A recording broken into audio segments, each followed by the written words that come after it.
Hello everyone, कैसे हो आप सभी। आई होप आप सब अच्छे होंगे। मैं भी एकदम ठीक हूँ। तो आज हम लोग आए हैं सेब तोड़ने। सेब तोड़ना तो मना कर दिया था, लेकिन ड्रॉपिंग चकनी है। इसके बाद आते ही मुझे बोल दिया गया था कि खाना बनाने के लिए। फिर मैं चली गई थी खाना बनाने। इतने सारे लेबर के लिए 14-15 जने लेबर थे सारे।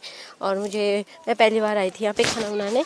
तो पहली बार आई थी तो यहाँ पे मुझे कुछ समझ नहीं आ रहा था। फिर मैंने जल्दी से मैं चावल टिका दिया था। और मैं दाल तड़का लगा के ही मलका के बनाती हूँ। आप लोग कैसे बनाते हो कमेंट में बताना।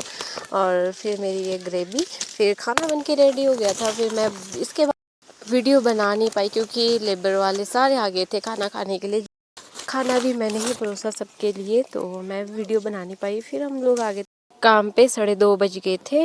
1 घंटा रेस्ट मिलता है सबको ठेके में, ऐसे ही होता है। फिर मेरी बहन लग गई थी तोड़ने। फिर भाभी के बच्चे वगैरह खेत पे लाए थे उन लोगों को। थोड़ी देर बाद मौसम कुछ चेंज हो गया था, बादल लग गए थे। हमने सोचा कि बारिश हो जाएगी। फिर हम लोग लग गए थे गाला तोड़ने सारे।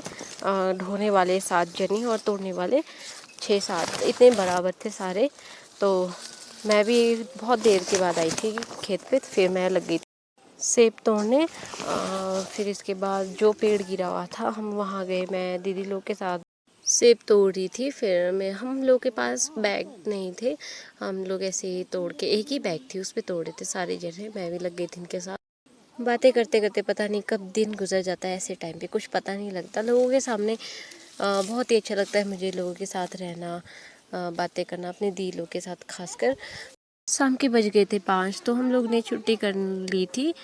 इसके बाद हमें 2 घंटे ही थे भरने के लिए। छुट्टी करके हम लोग घर पहुंच के भी हमने नहा धो के खाना खुना खाने लगे। भाई का हाथ कटने के कारण आज मम्मी अपने हाथों से भाई को खाना खिला रही थी। माँ तो माँ ही होती है, बच्चों का दर्द अपना समझ के प्यार करती है बच्चों को। Okay, bye bye guys.